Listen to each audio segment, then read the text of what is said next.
Donc, vous avez écrit en 2007 un livre qui a marqué, beaucoup de gens le citent, c'est Je vous salis ma rue, clinique de la désocialisation. Et donc, je voulais vous poser une question, et vous le dites, mais je voudrais que vous le précisiez. Vous avez travaillé une dizaine d'années au SAMU social, puis au SAMU social international, tout en continuant votre pratique de psychiatre et de psychanalyste à Paris. Et donc, si j'entends bien, vous avez eu concomitamment ces deux pratiques, c'est ça? Toujours. Alors, c'était en fait la première cellule mobile psychiatrie précarité de l'hôpital Esquirol en partenariat avec le SAMU social. Maintenant, ça a donné plein de petits. D'ailleurs, vous en avez une très célèbre à Marseille, de cellule psychiatrique mobile précarité. C'était la première.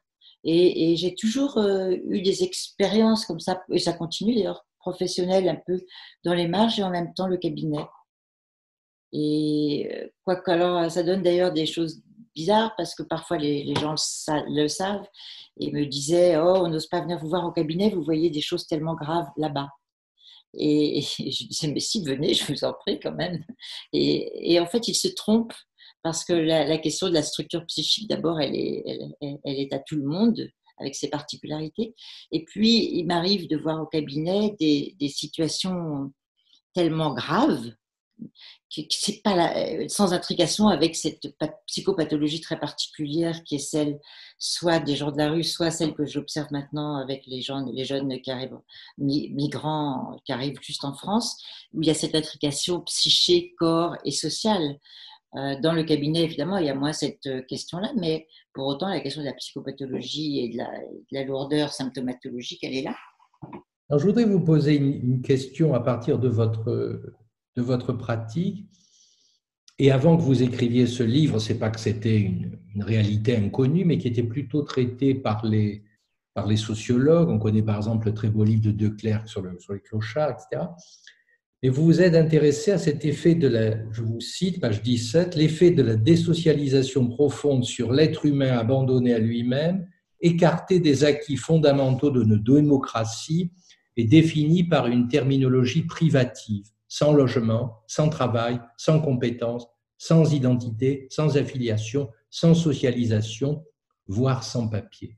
Alors, la question que je voudrais vous poser, pour ceux qui n'ont pas lu votre livre, et qu'est-ce que vous avez découvert en allant dans les banlieues, en allant dans des sortes de no man's land des villes avec la maraude du SAMU? Qu'est-ce que vous avez découvert?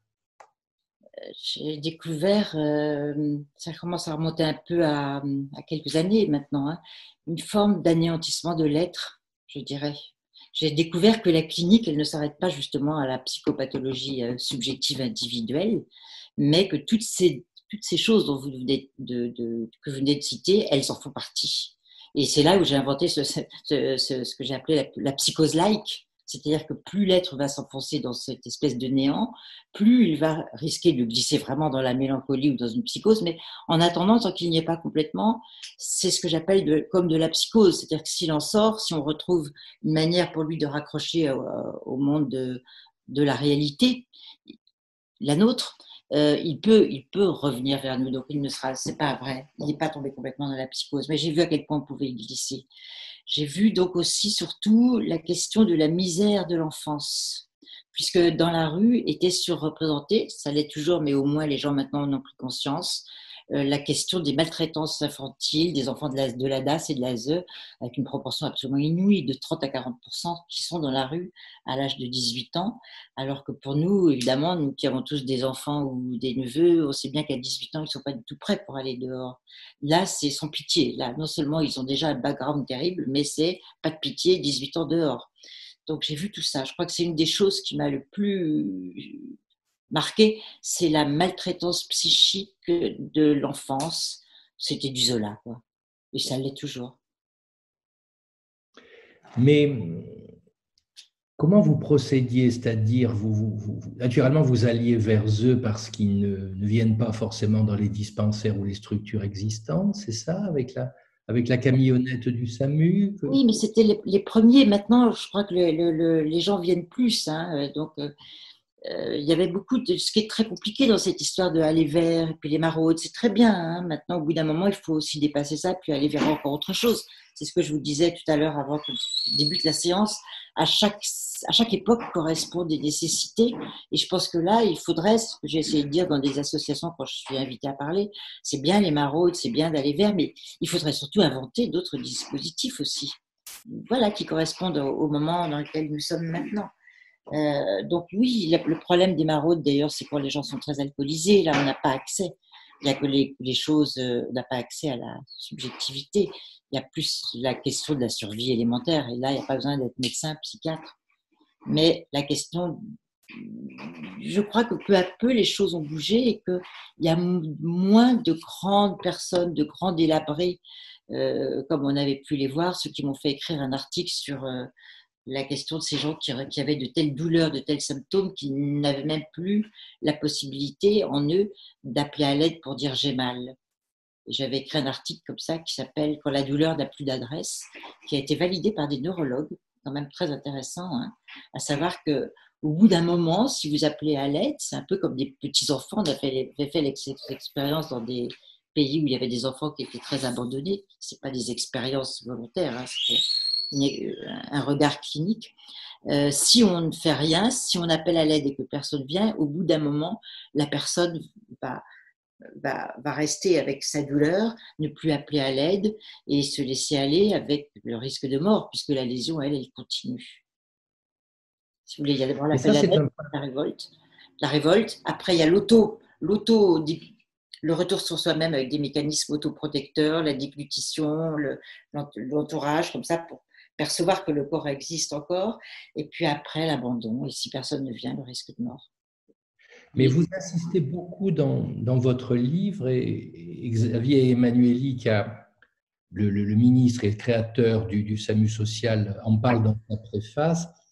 C'est-à-dire que vous avez retrouvé une clinique, y compris médicale, touchant au corps, qu'on avait peut-être oublié et qu'on avait connu, par exemple, pendant la guerre de 14-18, dans les tranchées, etc. Au fond, ce n'est pas simplement une prise en charge d'une demande qui souvent n'est pas, mais vous insistez beaucoup sur comment le corps aussi est atteint. Bien sûr, il y a la présence, l'omniprésence des drogues et de l'alcool, mais aussi de maladies qui ne sont pas soignées et qui ne sont même plus éprouvées comme douleur. C'est ce point-là que vous soulevez dans le livre. Oui. Mais encore une fois, depuis, à force de tout le travail qui a été fait, peut-être que ces vieilles mélancolies, ces vieilles formes de psychose qu'on ne voyait plus dans les hôpitaux psychiatriques, puisqu'ils sont automatiquement neuroleptisés, elles ont peut-être diminué. Mais si je vous parle de mon expérience actuelle dans cette consultation à la permanence d'accès soins santé, donc à l'hôpital Saint-Louis, Voilà, parlez-nous de votre expérience actuelle. je pourrais faire une remarque similaire, c'est-à-dire que à une énorme différence près, c'est que autant dans la rue, j'ai pu être marquée donc par la destructivité interne de ces gens qui avaient adultes, mais qui portaient en eux encore le malheur de leur enfance, hein, mais vraiment. Hein. Ici, à la Passe Saint-Louis, avec les personnes que je reçois, je n'ai pas ce sentiment. J'ai l'impression de personnes qui sont plutôt bien structurées et à qui il est arrivé une série de catastrophes. Et donc, on est plus confronté à la question des psychotraumatismes et puis des effets de l'effroi. De l'effroi. C'est une clinique de l'effroi. Alors, elle se manifeste, cette clinique de l'effroi. De l'effroi. Qu'est-ce que vous voulez dire? C'est-à-dire que pour la plupart de ceux que je peux rencontrer, s'ils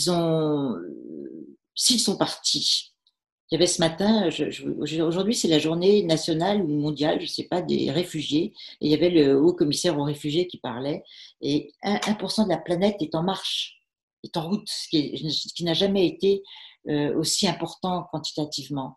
Et comme il le disait, si les gens partent, c'est pas par plaisir, c'est toujours un arrachement.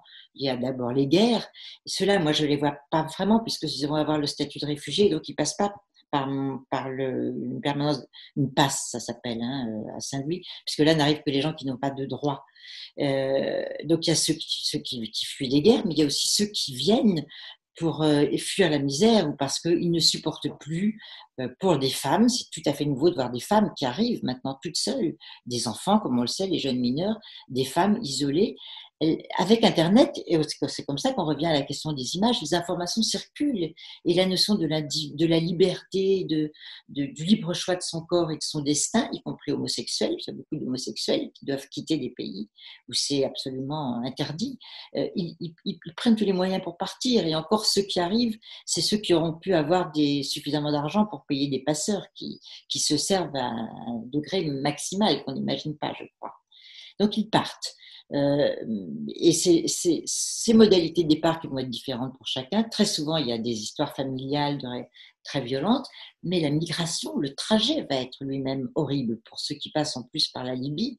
Moi, j'ai eu des témoignages absolument terribles, quoi.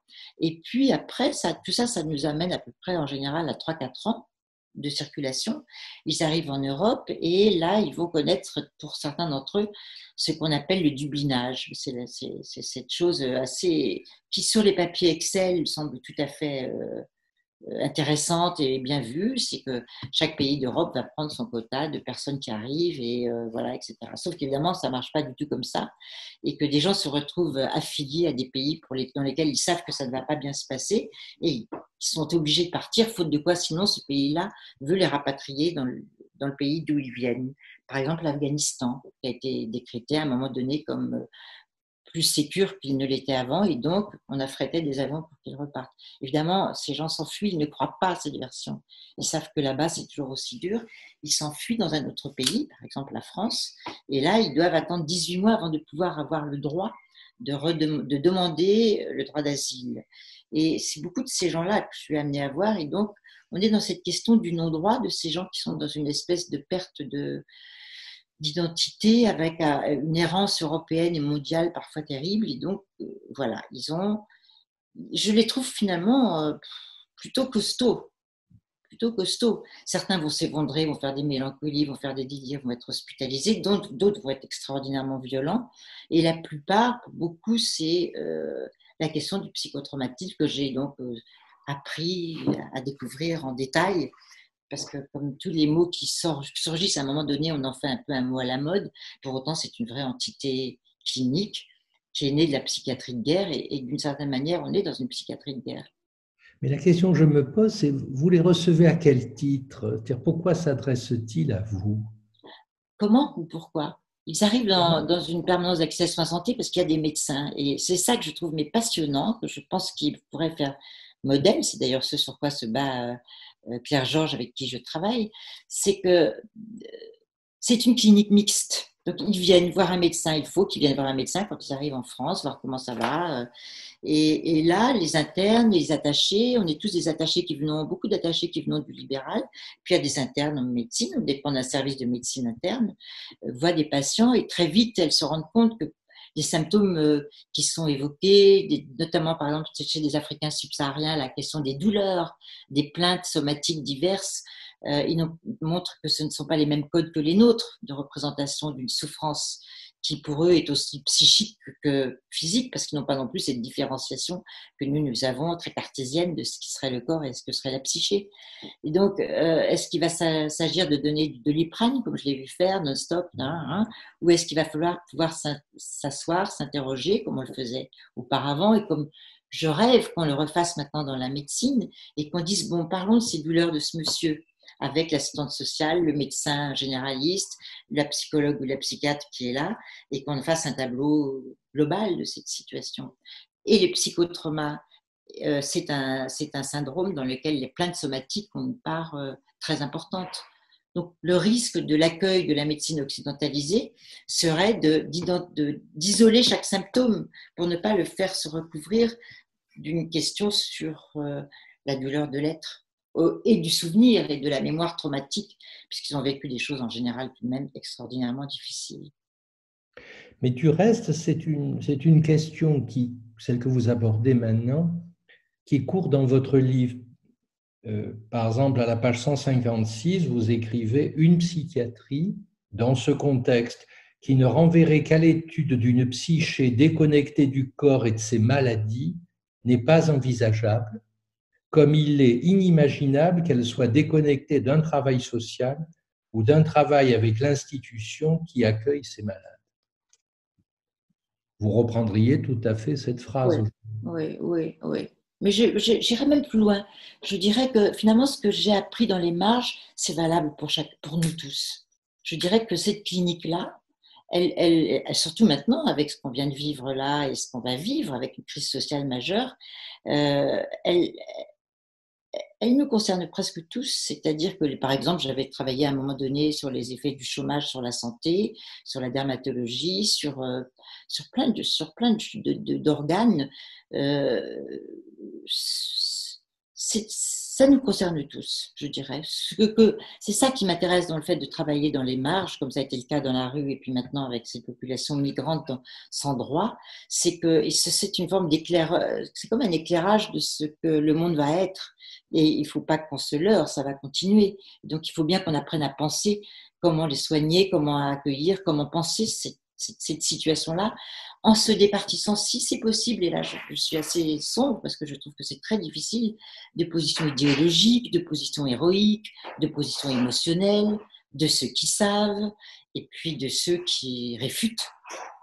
Et c'est là où la question du soin me fait depuis longtemps poser cette question, qu'est-ce qu'on a enseigné aux politiques, mais qu'est-ce qu'on a aussi enseigné à la médecine euh, pour, pour penser la clinique à nouveau, comme on le faisait finalement dans l'avant-guerre, une clinique globale, j'aime pas le mot, mais une clinique humaine, et non plus liée à une formation très formatée symptomatique, qu'elle soit psychique ou somatique.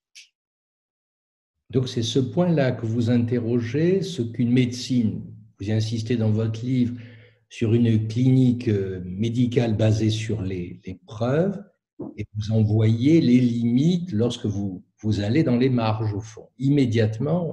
Tout de suite. Et j'irais même jusqu'à dire qu'aujourd'hui, donc dans ce processus de migration, c'est donc différent, mais pour certains, ceux qui vont être comme ça, dublinés, errants, qui peu à peu ont même plus le courage de faire la moindre démarche, il y a le risque qu'ils rejoignent ces franges de grande désocialisation. Hein. Et donc tout le travail, ça consiste à faire en sorte que ne pas. Et sinon, et c'est là qu'on retombe à nouveau dans tous ces processus. J'avais par exemple un jeune, d'où il venait, je ne sais plus, un jeune d'Afrique, je ne sais plus quel pays, ivoirien, je crois. Il est passé par l'Allemagne, il est en errance européenne depuis 3-4 ans. Et tout d'un coup, en Allemagne, c'est un jeune homme bien bâti qui faisait du commerce, ils disent beaucoup qu'il faisait du commerce et qui veut venir ici pour avoir une meilleure vie. Ils ont tous leur portable allumé non-stop. On leur dit, venez en France, allez en France, tu verras là-bas, c'est formidable. On leur parle de la France comme si on était dans les années 70. Et donc voilà, lui est arrivé en Allemagne et tout d'un coup, dans une file d'attente, il a l'impression qu'il sent mauvais. Il est soigné en psychiatrie. J'ai l'impression qu'en Allemagne, ils font très bien les choses. Et puis voilà, et puis son vœu, c'était de pas filer vers la France. Il arrive. Et il arrive, je le vois, et c'est à nouveau cette question des odeurs. Il a l'impression qu'il pue. Et il me demande d'ailleurs ce jour-là, est-ce que vous voyez, je vous sentais que je sens mauvais? Je dis, ben, bien sûr que non. Et donc, je lui ai mis un petit peu de petite dose de Risperdal. Tout ça, c'est en allée. Il est évident qu'il y avait là une espèce de délire à minima, comme ça, de persécution sensitive, un peu, hein, de la place de l'étranger. Il avait beaucoup souffert du racisme. Il avait l'impression que les gens le regardaient comme s'il puait, d'une certaine manière. Maintenant, c'est plus le cas. Donc, psychose ou pas psychose? Élément déterminant pour la suite ou pas? Alors là, lui, c'est d'ailleurs intéressant parce qu'il m'avait dit non, non, mais si je peux, je retournerai volontiers dans mon pays. Et puis, il se passe ce que je revois un peu systématiquement, c'est qu'au bout d'un certain temps d'arrivée, ils repartiront plus. Ils ne repartiront plus. Mais dans votre livre, j'avais trouvé, je pars du livre, mais naturellement, vous, comme vous le faites, vous pouvez étendre à votre clinique d'aujourd'hui. J'avais trouvé particulièrement intéressant dans votre livre ce qu'on pourrait appeler une clinique de la temporalité que vous établissez. Vous insistez sur un présent perpétuel, etc. Et vous dites même, à un moment donné, que c'est par le biais de la référence à la temporalité qu'un diagnostic pourra être établi. Qu'est-ce que vous voulez dire par clinique de la temporalité? Ah oui, cette espèce de flux systématique dans lequel ils sont. Chaque jour, il faut appeler le 115. Chaque jour, il y a ça. Chaque jour, il faut savoir où on va manger. Chaque jour, voilà, c'est un présent répétitif. C'est valable tout à fait aussi pour les migrants d'ailleurs. Mais pour les gens de la rue, ce dont je parlais à cette époque, c'était qu'au bout d'un moment, et ça met environ 6 mois, j'avais appris ça avec Xavier Emmanueli, cette temporalité, elle prend toute la place, cette espèce d'obligation, c'est une temporalité de survie. Et la question du temps, durée que nous connaissons, là, ce matin, je suis venue ici pour avoir rendez-vous avec vous, après je vais voir des amis. Voilà, cette temporalité-là qui s'étale dans le temps et dans l'espace, elle n'existe plus. La durée et le lien temporalité et espace. Ce qui d'ailleurs va être ratiboisé aussi par l'alcool, puisque l'alcool, immédiatement, elle va saisir cette temporalité, cette désorientation par le biais de la désorientation temporo-spatiale, va venir encore accentuer ce processus. Mais C'est clair ou pas? de dire que, mais c'est l'envers de la médaille, la série des actions à accomplir chaque jour, d'une certaine façon, ça crée un processus de territorialisation. À la fois, c'est la preuve de cette errance et en même temps, ça la limite, ça la Oui, contient. oui, bien sûr. Il y a de très forts enjeux de territorialisation. C'est comme ça que j'en étais arrivée à parler dans les extrêmes de ces gens mais on les voit de moins en moins maintenant, hein, tout de même, qui finissent par ne plus bouger de leur espace qui devient leur maison, qui d'ailleurs parfois est fixé pas loin d'un lieu qui a représenté quelque chose pour eux dans une autre vie dans laquelle ils avaient à vivre quelque chose d'une intégration sociale. Et c'est là que j'ai appris ce mot, que j'ai inventé ce mot d'asphaltisation. C'est-à-dire dans les cas extrêmes où des personnes se figent sur leur bout de trottoir jusqu'à n'en plus bouger et jusqu'à ce qu'en passant, on n'arrive même plus à identifier ce qui est de l'ordre de la couverture ou du corps humain. Et que là, je posais aussi la question derrière du diagnostic différentiel avec la mélancolie. Mais j'ai trouvé que ce mot que vous avez inventé, d'asphaltisation, il a fait mouche parce qu'il est employé aujourd'hui. Et quand on veut rendre compte de ces formes extrêmes, on emploie et on associe votre livre et votre nom. Hier, j'ai fait l'expérience, j'étais dans un groupe clinique où je parlais et en écoutant des exposés, et très vite, ce terme-là est venu et associé à votre nom. Donc, c'est très intéressant de voir comment vous avez trouvé un mot qui devient l'évidence même. C'est-à-dire, vous insistez sur ces personnes qui finissent par un peu s'enfoncer en quelque sorte dans le sol, comme on s'enfonce dans des sables mouvants. Là, vous en faites, si j'ai bien saisi, une des formes extrêmes Oui, la forme extrême, la forme extrême. Et vous disiez même que les critères sur la retenue de la nudité, de la honte étaient abolis. Vous aviez des cornues, par exemple. C'est ce que j'ai appelé j'ai appelé modestement, mais je pense qu'il y aurait vraiment à travailler là-dessus, l'au-delà de la honte. Qu'est-ce qu'il y a derrière la honte? C'est-à-dire quand de regard, on est encore dans la question des images, hein, là c'est l'image du corps, c'est-à-dire quand l'image de soi tombe à ce point que le regard de l'autre n'est même plus supposable à imaginer. Et là, à ce moment-là, pourquoi ne pas déféquer en pleine rue? C'est ce que vous avez rencontré. Moi, je pense que nous, on est beaucoup à n'avoir pas besoin d'être psychiatre. Ça m'est arrivé il y a pas très longtemps de rencontrer quelqu'un dans la rue tout nu. Quelqu'un l'autre fois qui est rentré dans le métro. Ça, c'est encore autre chose parce qu'il y a aussi des psychoses qui font que quelqu'un est rentré tout nu dans le métro l'autre fois. Donc, oui, je l'ai rencontré, mais pas spécialement au cours de ma route. Mais je l'ai vu à Paris, près de chez moi, un jour, un homme qui déféquait nu, debout. Donc, si vous voulez, pour moi, la question, c'est la question de la prise de la civilisation comme ça. Qu'est-ce qui se passe pour qu'au bout d'un moment, les règles élémentaires fondamentales, elles ne tiennent plus? À quel moment ça tombe? Voilà. Et je n'ai pas du tout ce genre de clinique hein, avec les migrants. C'est plutôt eux ils sont très dans la dignité, dans le remerciement, dans la gratitude, dans la clinique qui est la mienne, dans un hôpital où ils viennent. C'est au contraire même un étonnement de à quel point ils sont bien reçus. C'est pas une clinique de la désocialisation. C'est une clinique aujourd'hui qui m'interpelle sur, au moment où on vient de vivre ce qu'on vient de vivre avec le coronavirus et c'est pas terminé, comment on peut changer nos pratiques et comment on peut changer nos écoutes et comment on peut sortir de nos précarés de pensée et essayer d'inventer. Quelles idées vous avez? Je vous dis déjà, ces lieux, parce que quand même, les soignants vont mal souvent. Je ne sais pas si on en parle souvent, mais si vous êtes amené à en rencontrer, mais des jeunes internes, des médecins, ils ne sont pas satisfaits, quoi. Même des jeunes psychiatres, qui donnent des médicaments, mais ça ne va pas. Dans notre génération, il y avait quand même une richesse de supervision, d'échanges, d'utopie qui s'échangeaient. Et depuis 30-40 ans, ils ont eu affaire uniquement à une espèce de gestion comptable de rationalisation des soins qui est d'une tristesse inénarrable, que ce soit en médecine ou en psychiatrie. Et je crois qu'aujourd'hui, il y a une vraie demande de la part des jeunes. Et il est temps, et c'est le moment pour pouvoir reconsidérer les choses et les pans de la clinique pour les faire se rencontrer un peu et pour être au moins dans modestement ce que j'ai appelé dans mon livre et c'est toujours pareil parce que ce sont des charges, on parle jamais de ça, mais quand on est amené à travailler dans ces expériences finalement extrêmes, on est aussi très sollicité et on parle pas de ce que ça peut créer chez les soignants, mais c'est pas neutre. Et donc je pense que cette expression que j'avais aussi inventée, ouais, pas de quoi, qui est le partage des impuissances, c'est très important.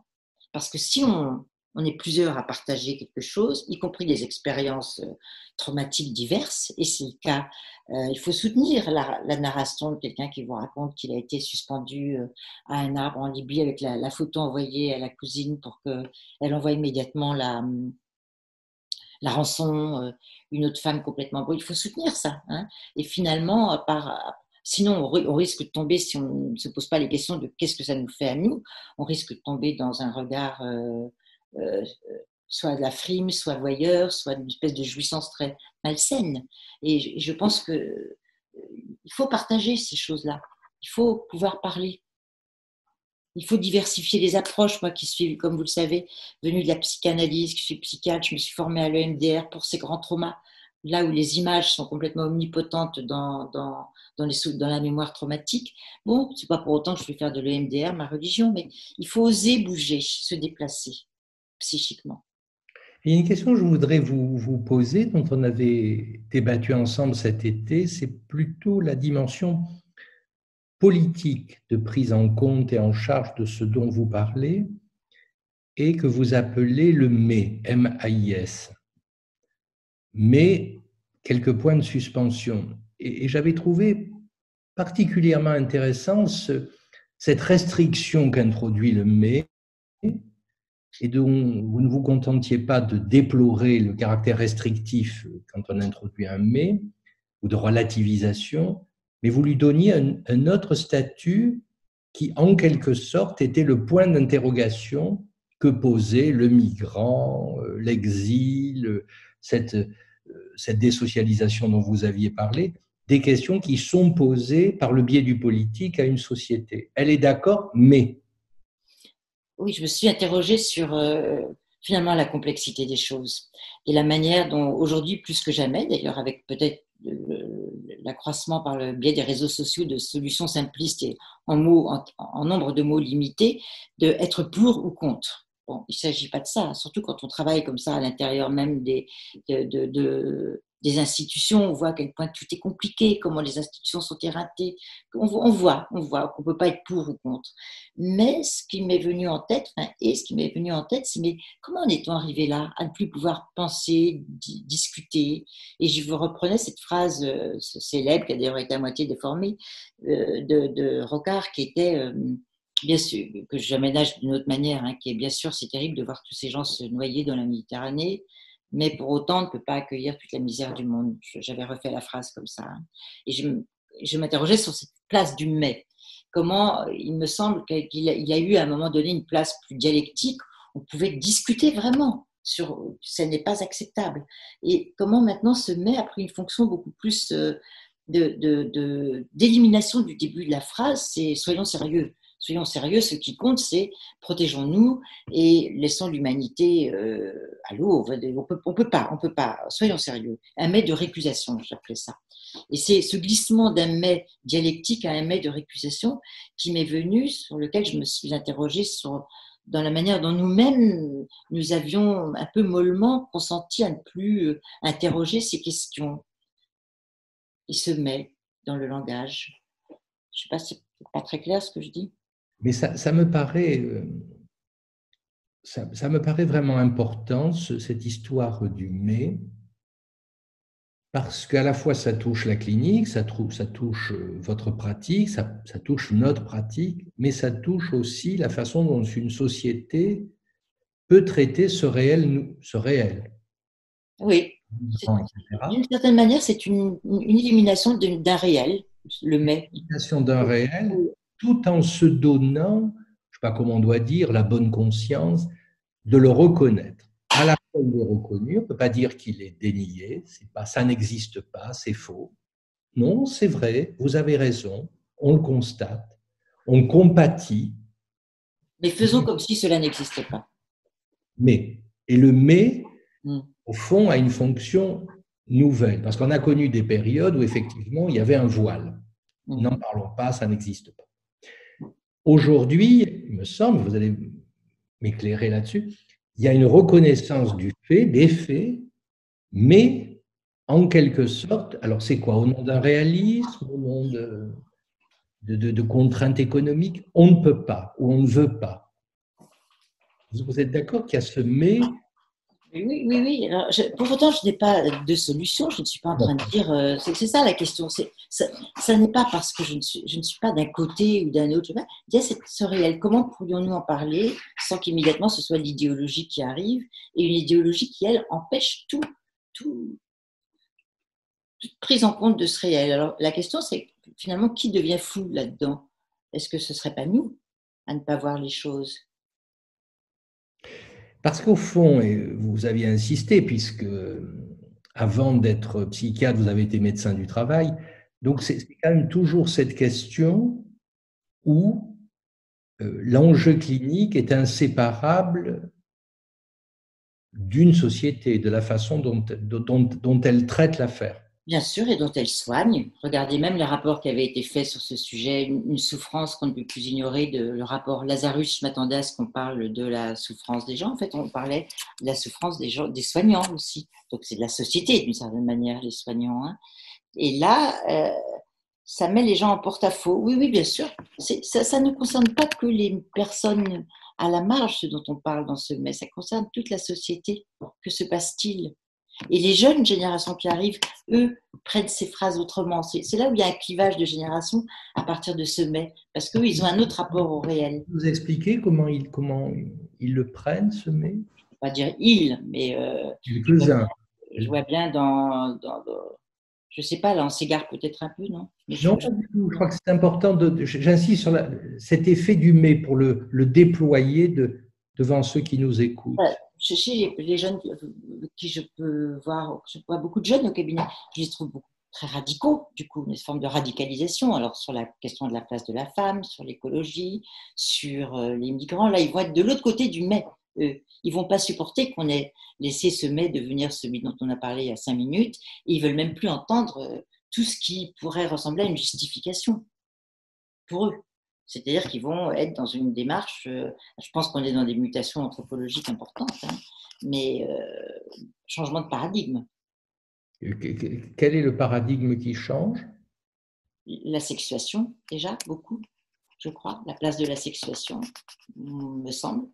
Oui. Les modalités des féminismes aujourd'hui. Alors, ça vient dans le monde entier, puisque parmi les gens que je vois à la passe, il y a pas mal de femmes qui viennent seules, ça c'est un phénomène nouveau, qui viennent seules et qui disent je veux plus de ce vieux mari qu'on m'a promis et je veux plus que mes enfants soient excisés. C'est très fréquent. Hein. Vous entendez ça Ah bah tous les jours, tous les jours. tous les jours. Hein. Et leur Donc, projet, il y a c'est quelque chose qui est en train de, pardon, et c'est quoi leur projet en venant en France? C'est de fuir, fuir. fuir, fuir. Fuir le vieux mari, fuir l'excision, fuir une situation de dominé, de femmes ancestrales. C'est pour ça que c'est très impressionnant à quel point, alors ça c'est sans doute via Internet, via les réseaux sociaux, mais à quel point cette quête de l'individualisme qui a été notre rêve à nous depuis, je ne sais pas, le XVIIIe siècle, on va dire, là, il est en train d'émerger partout, partout.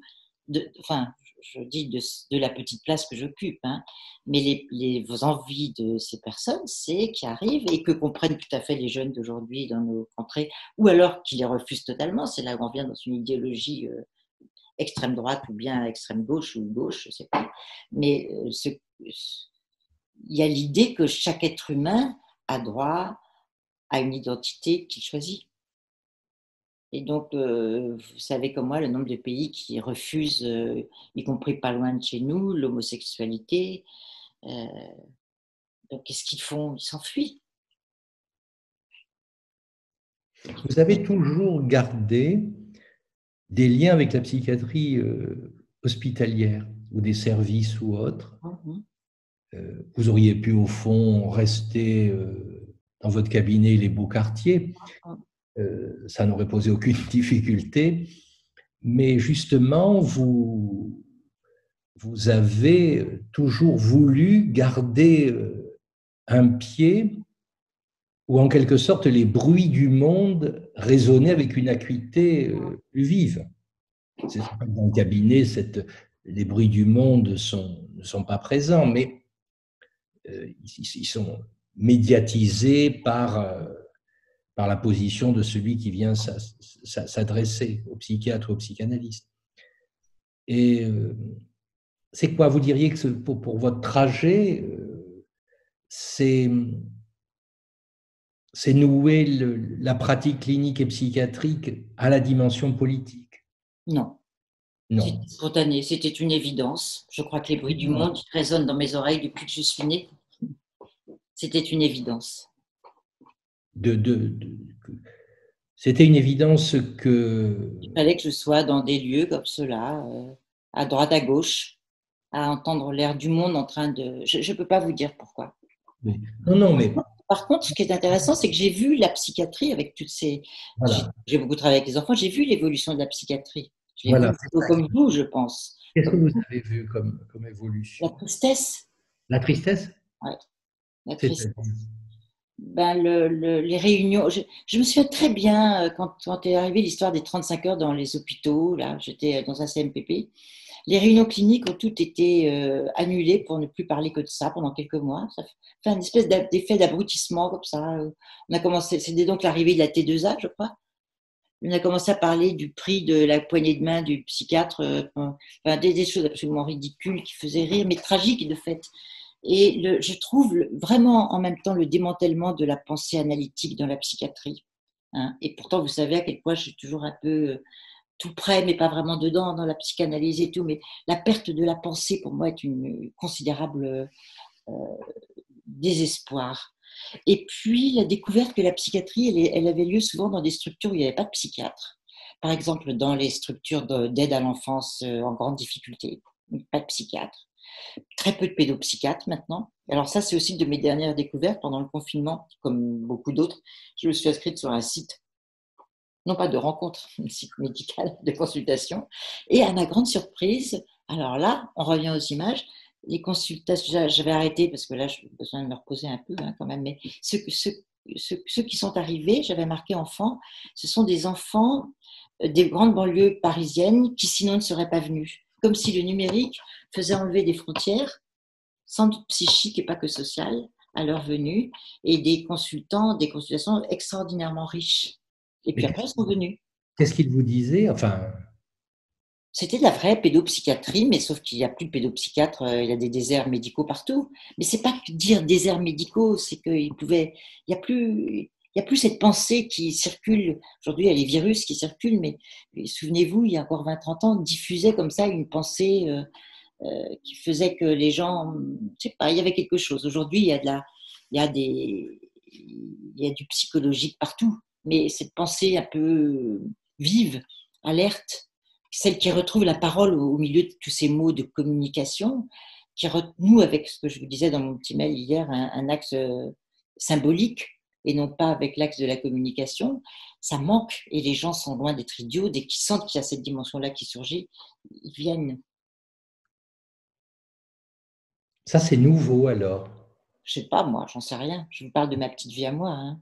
Mhm. Et, que les gens aient soif, et les internes aussi, que les gens et les internes aient soif de, de dialogue, de clinique, vous le savez aussi bien que moi. Mais je pense que plus que jamais, maintenant.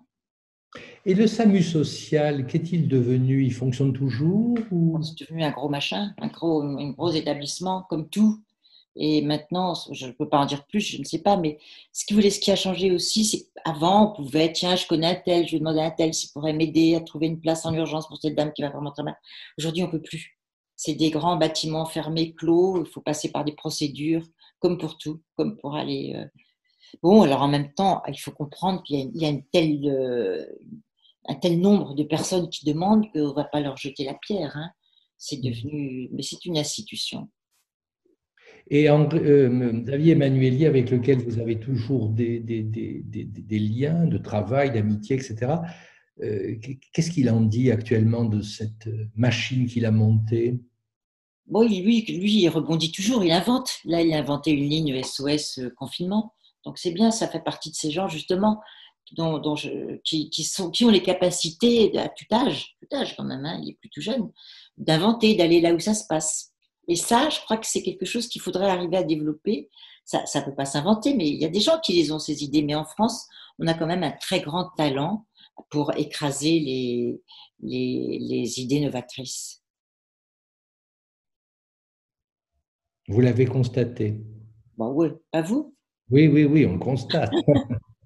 Mais, mais ma question, c'est, après le constat, comment vous imaginez, c'est bien le cas de le dire, imaginez une suite alors? Pour pas qu'on entende, oui, ces deux années. Des lieux mixtes, comme on fait à La Passe, là, des lieux où il y a où on reçoit cliniquement des patients dont on sait qu'ils auront des symptomatologies mixtes, pour lesquels il va y avoir des cas très compliqués, parfois très durs pour les soignants, qui mélangent à la fois la multiplicité des savoirs, qui sont capables de détricoter, de repérer des situations très complexes et qui peuvent entre eux aussi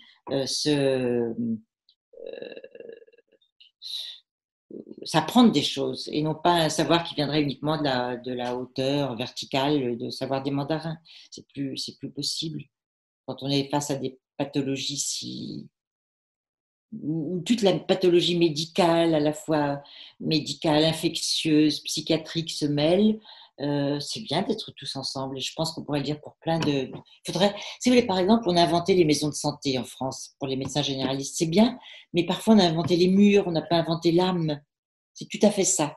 C'est quoi l'âme d'une maison? L'âme, ben, par exemple, il y a des choses sur lesquelles il faudrait s'interroger. Pourquoi est-ce qu'en Allemagne, ça a marché, le coronavirus, plus ou moins, et pas ici? Il est sûr qu'en France, on a tellement l'idée d'une médecine très formidable, glorieuse, extrême, des cas formidables et tout, ce qui est d'ailleurs même plus forcément le cas, mais on est très, très mauvais en prévention. Alors, ce mot, c'est pareil, il n'est pas très joli, mais si on le détricotait et si on le remettait à une place de la santé à réapproprier par soi-même, peut-être que ça donnerait des choses très intéressantes au lieu de cette plainte démultipliée qui fait qu'on va chez le médecin pour un rien et qu'on ne s'approprie pas la question de son propre savoir-être dans sa santé, au lieu de quoi on est en train de créer des hypochondries démultipliées. Donc je pense qu'il y a tout ça qui est à considérer. Et puis la place de l'enseignement de la médecine et de la psychiatrie dans ces frontières mixtes, de la psychosomatique. On n'a toujours pas trouvé quelque chose d'un peu satisfaisant. Donc, c'est ça les questions qui vous agitaient quand vous avez Je trouve travaillé. que les marges nous obligent à penser ça, mais pas que les marges, aussi les cliniques comme celle de l'anorexie, mais comme celle des algies, des douleurs. J'ai beaucoup travaillé sur les glossodinies, qui sont ces gens qui ont des brûlures de la langue. Oui, je pense que tous ces symptômes à la lisière du somatique et du psychique, c'est sacrément présent, mais encore plus dans la question de la grande précarité et des migrants qui partagent encore plus la question en plus du social et que c'est désintricable pour moi. C'est désintricable.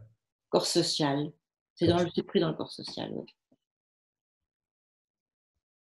Et puisque maintenant vous ne travaillez plus au SAMU, Non.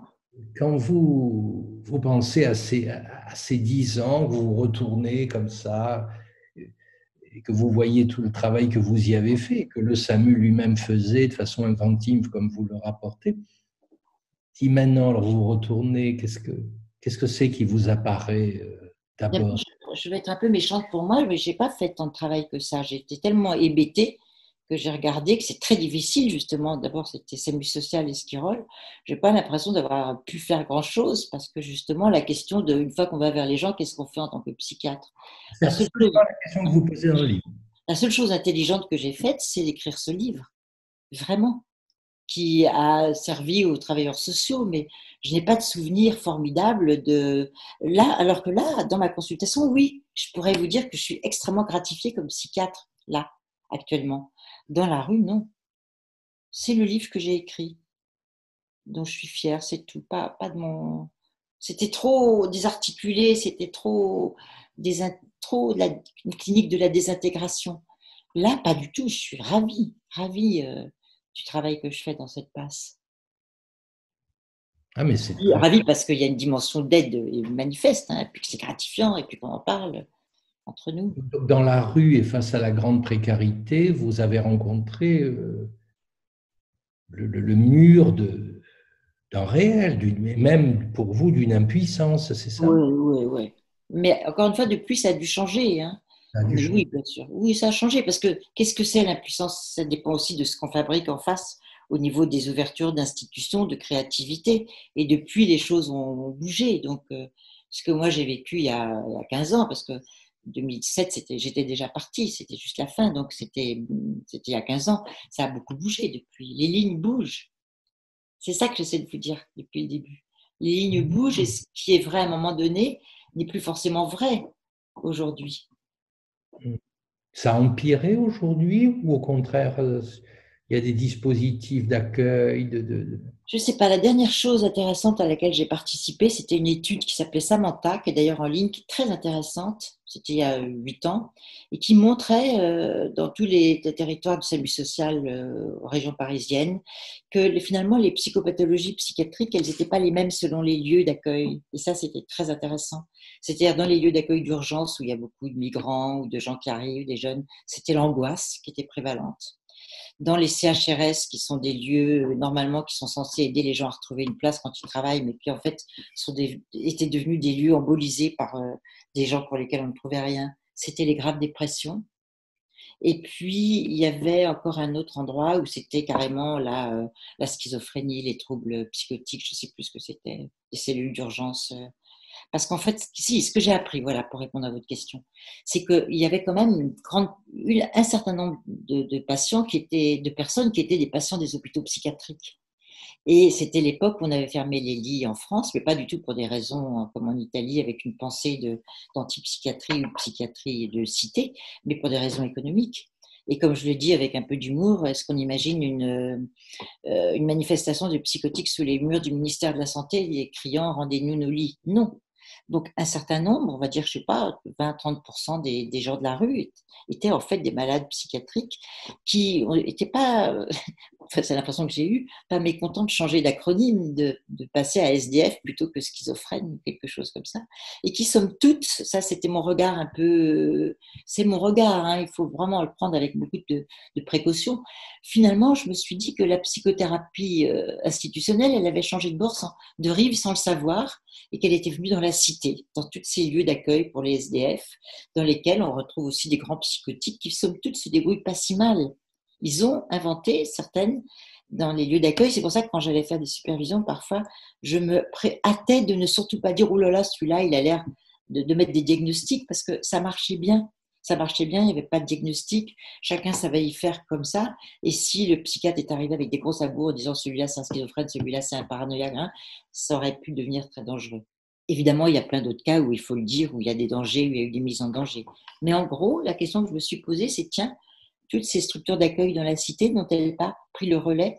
Et à ce moment-là, il faudrait le faire savoir d'une forme de psychothérapie institutionnelle qui ne dit pas son nom. Et nous arrivons un peu à la fin de l'entretien. C'est quoi vos projets professionnels actuellement? Mes projets professionnels. Qu'est-ce que vous comptez faire? Vous comptez écrire un nouveau livre? On en parlait un peu avant, mais Non, il faut que vous m'aidiez. Je ne sais pas. Non, non. Oui, bien sûr, écrire un nouveau livre. Mais peut-être si je peux développer, c'est aider à développer des structures comme ça, comme la passe dans lesquelles médecine et psychiatrie, autour de situations très complexes, se développent. Ouais, ça m'intéresserait bien. Et puis aussi, si j'avais le temps d'une autre vie, je pense qu'aujourd'hui, il y a une population moi, qui m'inquiète particulièrement, c'est les enfants. Les qu'est-ce que vous dites? enfants les enfants de ces gens, les enfants dans les cités, les enfants abandonnés à eux-mêmes sur Internet pendant des heures, sans plus de filet social qui les tiennent, ni de structure symbolique comme ça. Je me demande ce que ça va donner et je pense qu'il y aura un énorme travail à faire auprès des enfants aujourd'hui qui vivent dans des conditions de misère psychique et sociale, et psychique aussi. Donc, vous n'avez jamais fait de votre cabinet, en quelque sorte, un moyen de vous mettre à l'abri de cette clinique au dehors. Non, jamais. Quelle drôle d'idée. Oui, mais si je vous pose la question, c'est pas si naïf que ça, c'est que certains, choisir le cabinet, notamment choisir la psychanalyse, pas pour tous, mais pour certains, c'était, oh, surtout plus cette clinique, au fond, où on tombe sur la difficulté, l'impuissance, on ne Je sait pas. sais, je sais, je sais. J'ai entendu l'autre fois quelqu'un me dire, puisque si, là, ce qui m'a vraiment hanté, pour répondre aussi à votre question, c'est la souffrance des enfants de l'ASE, vraiment devenus donc des SDF à l'âge de 18 ans. Et quand j'ai entendu l'autre, il y a quelques années, je crois, une psychanalyste me dire, oui, non, mais on ne peut pas les recevoir à l'hôpital, ils arrivent toujours en retard. Et voilà, vous voyez, on revient à ma clinique d'ailleurs. Et je me souviens, mais ça pourrait être encore aujourd'hui. Et je l'ai regardé un peu hébété et j'ai dit, ah, parce qu'il n'y avait rien d'autre à dire. Voilà. Et c'est ces enfants-là qui m'inquiètent beaucoup. Si j'avais de l'énergie et 20 ans et 30 ans de vie professionnelle devant moi, ce serait ceux-là avec qui dont je m'occuperais. Mais je n'ai plus 30 ans devant moi. Mais vous avez Un livre, et puis continuer ce travail sur cette association psychiatrie, médecine somatique et faire avancer les deux un peu dans des institutions qui accepteraient d'être novatrices et qui feraient des économies. Qui feraient des économies. et on en parlait avant que la réunion proprement dite ne commence, un projet de film. Non, un projet de livre, mais pas de film. Je dis ça parce que vous aviez notamment fait ce très beau film avec Judith Dupasquier, c'est ça, comme réalisatrice, qui avait fait Nos inquiétudes, un film que... C'est ça. Aujourd'hui, Arte ne le produirait plus le film qu'elle a fait là, avec moi sur l'anorexie. Aujourd'hui, c'est devenu très difficile, vous savez. Donc, il y a de plus en plus de gens qui vont faire leurs petits films, mais on est dans un monde formaté. Avoir accès comme ça à des grandes chaînes, c'était un pur hasard. Il y avait avant une productrice qui depuis ne travaille plus, mais aujourd'hui, ce projet ne serait pas pris. Je ne pense pas. Et aujourd'hui, Donc, il faut continuer YouTube. vous n'avez pas... Il Vous faut n'avez développer vos savoirs techniques pour faire passer des films en bonne forme. Il faut développer. vous ne La l'avez, prochaine fois, il vous faut 1000 abonnés. vous ne le ferez pas, mais vous auriez pu faire un film sur les enfants de l'ASE devenus SDF. Ouais. Ou très violent. Parce que ce que je vous disais aussi, on continue à bavarder comme ça. Ce que je vous disais, c'est que je crois que les grands tableaux des grandes psychoses traditionnelles, bon, ça existe et ça existera toujours, mais il y a toutes ces nouvelles problématiques, notamment liées à des formes de violence majeures, qui sont très inquiétantes et qui ont à voir avec cette désintégration de la psyché dès la petite enfance. Parce que, si vous voulez, à force de n'avoir parlé que de maltraitance physique, de ce qui, encore une fois, était émotionnellement très fort, des brûlures de cigarettes, des tortures, des choses comme ça que pouvaient subir des petits-enfants, on a un peu laissé de côté les maltraitances invisibles, comme on est toujours dans ce monde qui préfère ne pas voir ce qui gêne. C'est le fameux mais qui revient. Et les maltraitances psychiques, avec les carences majeures, font des dégâts mais gigantesques, gigantesques. Et celle-là, un jour, si vous voulez, on pourra en reparler plus en détail, parce qu'elle mériterait une séance très longue. Mais les dégâts causés par cette déstructuration arrivée au moment de l'adolescence et de la jeunesse adulte sont terribles. Ça va effectivement de la psychose, au délire, à une violence qui n'a pas de limite et à une désintégration. Donc, c'est quand je vous disais que c'était des enfants dont il fallait s'occuper. Et il faut voir comment, je pense que vous en avez dans votre cabinet, comment les institutrices sont mises à mal par on leur demande beaucoup, beaucoup trop à elles toutes seules parfois, face à des situations des enfants de plus en plus difficiles.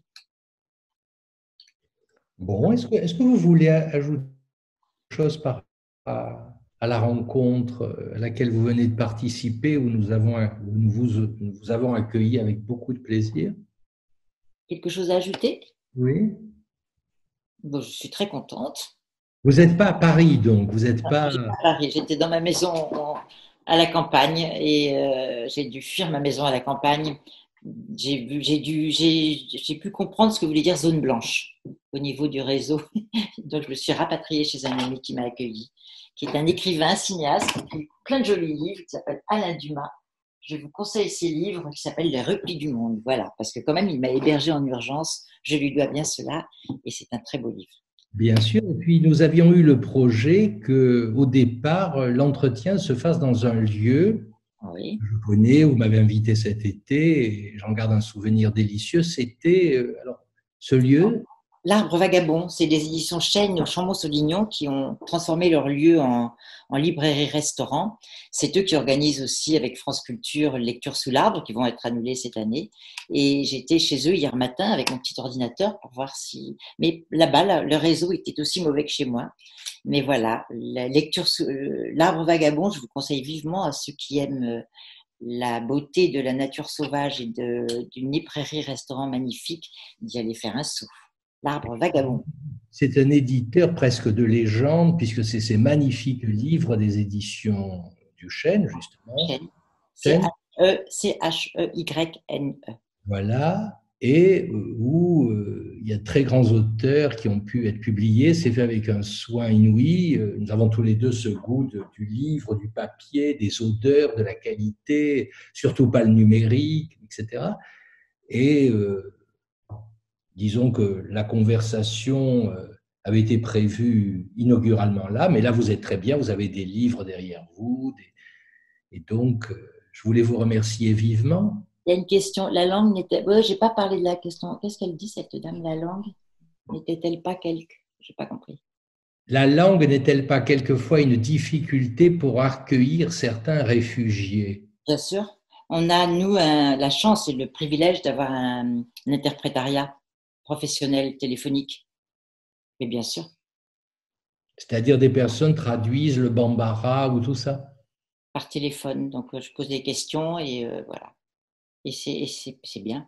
Mais bien sûr, sinon, c'est un problème. Et c'est un dispositif dont vous parlez au sein de l'hôpital, c'est ça? Non, c'est un truc extérieur, ça s'appelle ISM, Institut, je ne sais plus ce que ça veut dire, ISM. C'est l'hôpital qui paye, c'est le grand problème, hein, puisque beaucoup de psychiatrie, beaucoup de services voudraient avoir accès à des lieux d'interprétariat, mais évidemment, ça coûte de l'argent. Mais sinon, qu'est-ce que vous voulez qu'on fasse en tant que psychiatre si on n'a pas la langue commune? C'est Mais impossible. le pass, c'est à l'intérieur de l'hôpital. Ah oui, c'est à l'intérieur de l'hôpital. Parfois, ça peut n'être pas à l'intérieur de l'hôpital. C'est une structure très méconnue, hein. C'est dommage parce que c'est une structure publique. Et moi, ça m'a fait aussi beaucoup réfléchir avec la question de. C'est comme si tout ce qui était migration ou pauvre, c'était l'humanitaire. Ça aussi, on peut vraiment réfléchir à ça. Non, c'est dans le droit public. Alors, ça ne dépend pas du même fonctionnement financier, mais on est dans le droit public, on est dans un hôpital. Moi, je suis vacataire et je pense que là aussi, à réfléchir sur les, les, les, les coupures dans notre pensée, dans la manière dont on finit par penser ah ben ça c'est pour les pauvres, ah ben ça c'est pour les exclus, ça c'est l'humanitaire, ça c'est. Alors qu'en fait, non. Mais ce que je vais vous le dire, et ça peut être entendu par ceux qui nous écoutent, ce que j'ai toujours particulièrement apprécié dans nos discussions depuis longtemps, c'est que vous n'êtes pas dans la plainte des structures, de l'ennui qui s'y rencontre, et où avec l'idée fuyons rapidement, replions-nous dans le cabinet, ce que les psychologues ne peuvent pas faire, de se replier dans le cabinet, mais les psychiatres ont la possibilité de le faire et d'avoir une vie décente, financièrement parlant.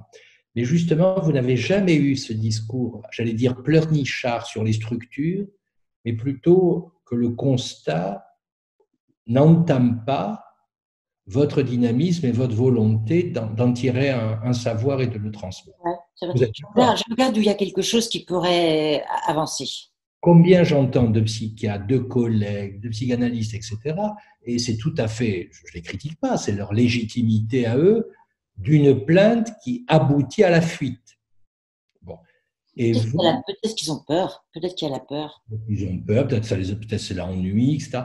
Et que là, ce qui m'a toujours beaucoup intéressé dans votre travail, dans vos textes, etc., et donc dans nos discussions qui ont été actualisées entre nous, c'est que vous n'êtes pas là, vous n'êtes pas dans la pleurnicherie sur l'état du monde, mais au contraire d'en faire un constat ouvrant à des actions, et vous insistez, modestes, limitées, partielles, mais Je me dis que quitte à être psychiatre, autant être là où il se passe des choses, autant y être. Je sais pas comment dire. Mettre les mains dans le cambouis. Mais c'est autant pas le il y a. cambouis. C'est pas du cambouis justement. C'est peut-être de l'or. C'est Écoute, peut-être de l'or. vous admettrez que sans forcer vos propos, on pourrait considérer, ce n'est peut-être pas du cambouis, mais de l'or, Vous allez me sanctifier, je sens. Je vais être... comme une modalité de scansion. Non, non, on ne va pas vous figer là-dedans, mais ça suffisamment pas parce que vous avez un talent particulier pour trouver des formules quand même. Bon, l'asphaltisation, etc. Donc, je vous propose, si vous voulez bien, d'en rester là. On vous remercie beaucoup.